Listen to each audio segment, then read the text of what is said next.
So you want to own an aircraft carrier. You have seen the flyovers. You have seen the headlines. You have seen the photo of 90 aircraft parked wingtip to wingtip on a flight deck the size of 3 football fields, and you have wondered, at least once, what something like that actually costs to build, to crew, to fly, and to keep afloat for 50 years. In June 2025, the USS Gerald R. Ford left Norfolk, Virginia. It did not come home for 11 months. It steamed to the Mediterranean, then to the Caribbean for a buildup against Venezuela, then to the Middle East for Operation Epic Fury, the air campaign against Iran. Its warplanes flew missions over the operation that captured Venezuelan President Nicolas Maduro. Then, in the Red Sea and the Eastern Mediterranean, its F-35Cs and support aircraft flew part of more than 1,700 combat sorties against Iranian targets. It was the longest carrier deployment since the end of the Vietnam War. 1 ship, 3 crises, 11 months. The strike group came home with a rare presidential unit citation. Here is what that actually costs. Henry Kissinger is widely credited with calling an aircraft carrier 100,000 tons of diplomacy. At the start of nearly every international crisis, American presidents asked the same 3 words. Where are the carriers? This is what it costs to be able to answer that question. Congress actually tried to stop this from happening. Lawmakers capped the lead ship of the class at $10.5 billion by law, and capped every ship after it at $8.1 billion. The Navy blew through both numbers. The Gerald R. Ford ended up costing $13.3 billion, the single most expensive warship ever built. The overrun alone is larger than the entire construction budget of most other Navy's flagships. The reason for the overrun has a number, 23. That is how many unproven technologies the Navy tried to put on one ship at the same time. New electromagnetic catapults, new arresting gear, new weapons elevators, new radar, all of it together on a ship that had never been built before. It did not go smoothly. The electromagnetic catapults failed roughly once every 75 launches. 9 of the ship's 11 weapons elevators, the systems that move bombs and missiles from below decks up to the flight deck, did not work when the ship was delivered to the Navy. You do not get a refund on a warship. You fix it while it is already in service, spending years and hundreds of millions more solving problems that should have been solved before the ship left the shipyard. The full research and development program behind the Ford class ran closer to $37 billion, spread across a class that will eventually number 4 ships. Every one of those ships inherits the same electromagnetic catapults, the same elevators, the same lessons learned the expensive way on the first hull. You would expect the next ships in the class to get cheaper. Learn from your mistakes, build the second one faster, the third one cheaper. That is not what happened. The second Ford-class carrier, the Kennedy, is running about $13.2 billion. The third, the Enterprise, is projected at $14.2 billion. The fourth, the Doris Miller, is projected at $15.2 billion. Each ship in the class has cost more than the one before it, not less.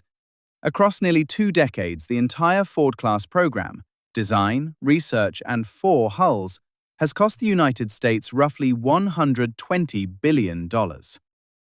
Government auditors found that over an 11-year stretch of that program, more than $15 billion was spent without a single independent cost estimate to check whether the number made sense.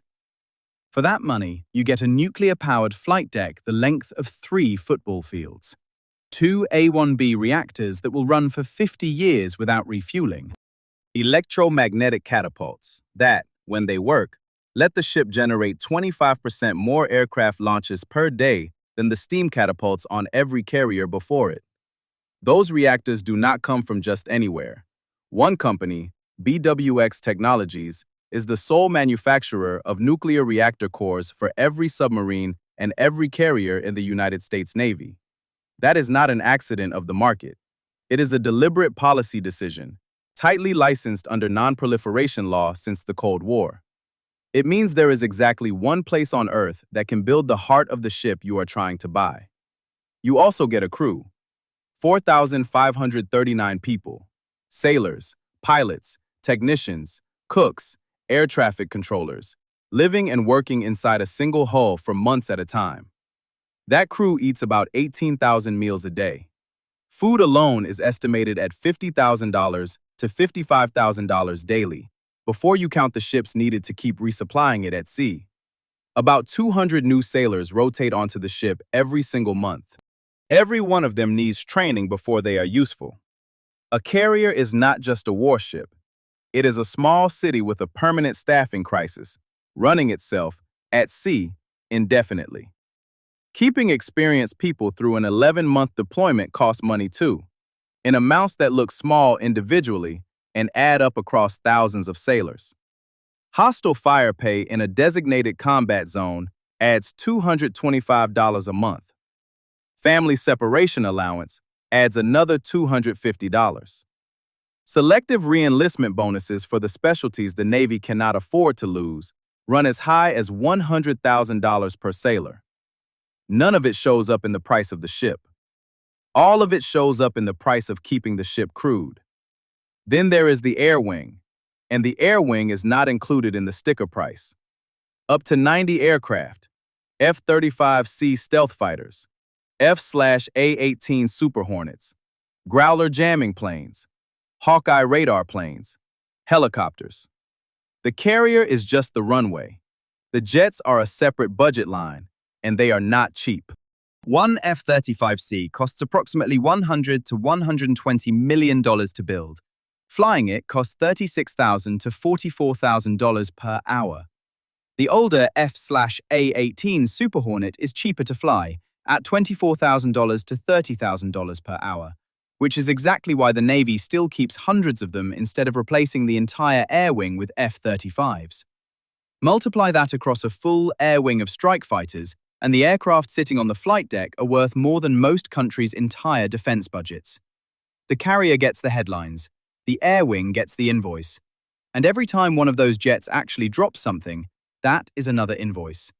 A single JDAM guidance kit, the system that turns a dumb bomb into a precision-guided one, costs around $15,000 to $22,000. A single AMRAAM air-to-air missile runs close to $1 million. A single AARGM-ER anti-radar missile costs more than $6 million. A carrier air wing does not fly for free, and it does not fight for free either. That premium is not just for show. During Operation Epic Fury, it was the F-35C specifically that flew into contested Iranian airspace in the campaign's opening days, while some of the country's air defenses were still active, carrying small-diameter bombs and satellite-guided JDAMs into defended target areas. The Super Hornet is cheaper to fly. The F-35C is the aircraft you send when the airspace might still shoot back, and none of that includes the pilots. Training one qualified Navy fighter pilot, primary flight school through advanced tactical training, costs the Navy somewhere between $1 million and $10 million per person, depending on the aircraft and how far the training pipeline goes. Lose an experienced pilot to a better-paying civilian airline job, and you are not just losing a person, you are losing a multi-million-dollar investment that takes years to replace, and airlines have been hiring former military pilots for decades. Now, add up what it costs just to keep the ship running. A Nimitz-class carrier costs roughly $726 million a year to operate, about $83,000 an hour, sitting at a dock or steaming in open water.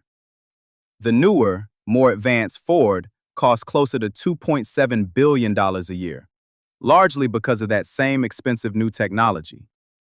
That is the baseline. Turn on the air wing, launch combat sorties, and the daily cost of running the whole package, ship, jets, fuel, munitions, can climb toward $20 million a day. $20 million per day. That is one aircraft carrier doing its job. Now stretch that across 11 months, 3 crises, and 2 oceans, and you start to understand what the Ford's last deployment actually cost the country that owns it. And a carrier is never alone. It sails inside a carrier strike group, 1 or 2 guided missile cruisers, 2 or 3 destroyers, at least 1 attack submarine, and a supply ship trailing behind with the food and the fuel. That is roughly 7,500 people spread across 7 or 8 ships, all built, crewed, and fueled to protect one flight deck. Escort ships alone push the total value of a strike group past $25 billion. Operating the whole group costs more than $10 billion a year. The submarine hunts for other submarines. The destroyers shoot down incoming missiles. The cruiser coordinates the whole air defense picture. The carrier does nothing but launch airplanes. Everyone else's entire job is keeping it alive. Break down what those escorts cost individually, and the price of protection gets even clearer. A single Arleigh Burke-class destroyer now runs about $2.5 to $2.7 billion, and that number has been climbing every budget cycle. A Virginia-class attack submarine, the kind that screens the strike group from underwater threats, costs approximately $4.3 billion per boat. 2 or 3 destroyers, 1 submarine, 1 or 2 cruisers, added up, and the ships whose entire job is standing between the carrier and an incoming missile cost more, combined, than the carrier they are protecting, before you have added a single fighter jet to the flight deck they are guarding. You are not buying a ship. You are buying a small navy built around one. A carrier does not sit in one place either. In peacetime, the Navy runs its ships on a deployment cycle that stretches up to 32 months, from one overseas deployment to the next. Months of maintenance, then months of workup training, then finally, the deployment itself. The Ford's 11-month odyssey blew straight through that plan because crises do not check the maintenance schedule first. Every carrier eventually needs a refueling and complex overhaul, a midlife rebuild that swaps the nuclear fuel and rebuilds the ship from the inside out. It happens once, around year 25, and it is not optional. Recent overhauls have cost between $2.2 billion and $3.1 billion. The ship is out of service for the entire process, typically 46 months. Nearly 4 years where a $13 billion warship does nothing but sit in a shipyard. And when a carrier finally retires, the bill does not stop. This is not scrapping a cargo ship for parts. The reactors have to be defueled and disposed of. The hull has to be handled as hazardous material, and the process takes years. The Navy's first nuclear carrier, USS Enterprise, cost nearly $500 million to build back in 1961, a staggering figure at the time for a ship that ran on 8 separate nuclear reactors, more than any carrier built before or since. Decades later, dismantling that same ship cost $418.5 million. Government auditors had originally warned the bill could top $1 billion. Building it and unbuilding it, 6 decades apart, cost almost the same amount of money. None of this exists without a workforce that barely exists anywhere else on Earth. Newport News Shipbuilding, the single yard in the United States capable of building or refueling a nuclear carrier, employs more than 26,000 shipbuilders, welders, nuclear engineers, electricians, pipe fitters, all trained specifically to build one type of ship that almost no other shipyard on the planet is allowed or able to build. That is not a supply chain you can spin up quickly if it disappears. It took decades to build that workforce. Losing it would take decades to rebuild, the same way losing an experienced pilot or a running production line takes years to replace, no matter how much money you throw at the problem afterward. And Newport News is only the visible part. Behind it sits an industrial base of roughly 2,000 supplier companies spread across 46 states, each one machining a specific part, casting a specific piece of steel, or writing a specific piece of software that only a nuclear carrier needs. Cancel one carrier, and you are not just cancelling a ship. You are telling 2,000 small and mid-sized companies to find a new customer. The United States operates 11 aircraft carriers right now, 10 Nimitz-class ships, and the Ford still working through its own growing pains. No other country comes close, and no other country pays what America pays. The United Kingdom's Queen Elizabeth-class carriers cost roughly $4 billion apiece under the original 2-ship program, though some later estimates that fold in lifetime costs put the figure well above that.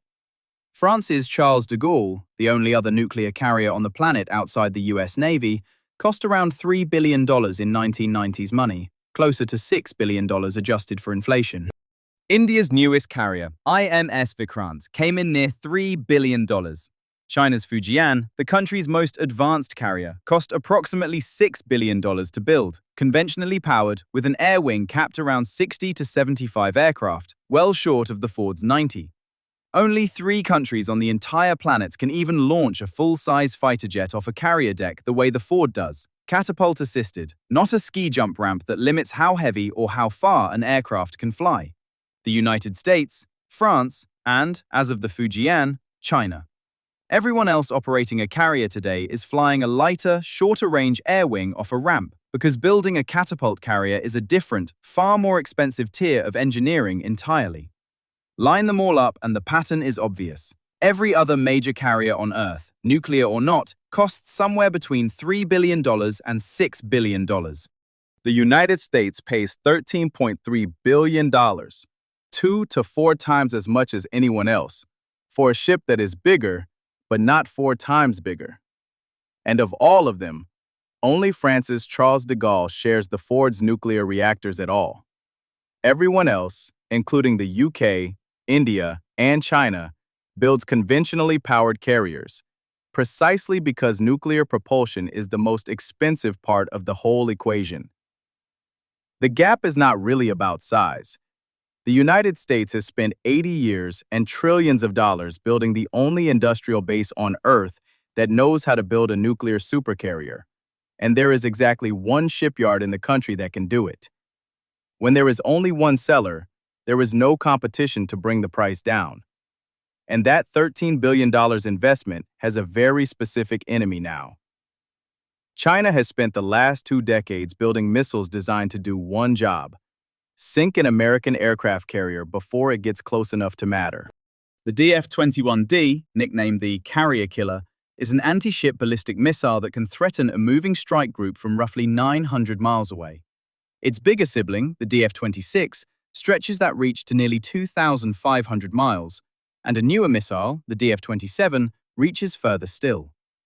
Wargamers at defense think tanks have run the scenario repeatedly. Enough missiles fired at once can overwhelm the finite number of interceptors a strike group's escorts can fire back. Add drones swarming from the air and unmanned vehicles from underwater, hitting the same target from multiple directions at once, and some analysts now argue the carrier's defenses simply cannot keep up. No one has ever actually hit a carrier with one of these missiles in real combat. They have never been tested against a real ship moving at sea using the kind of countermeasures a strike group would actually deploy. But the missile does not need to sink a carrier to change the economics. It only needs to be credible enough that a $13 billion ship carrying 4,500 people has to think twice before sailing within range. That is the trade every carrier nation is now making, whether it says so publicly or not. Build the most expensive, most visible piece of military hardware on the planet, then spend the next 50 years hoping the other side's newest missile never gets tested for real. There is no insurance policy for this. If a carrier were seriously damaged or lost in combat, there is no spare sitting in a warehouse, no rush order that ships next quarter. The next available hull is whatever Newport News happens to be building at the time, on a schedule measured in years, at a shipyard that can only work on so many carriers at once. Losing one is not a line item loss.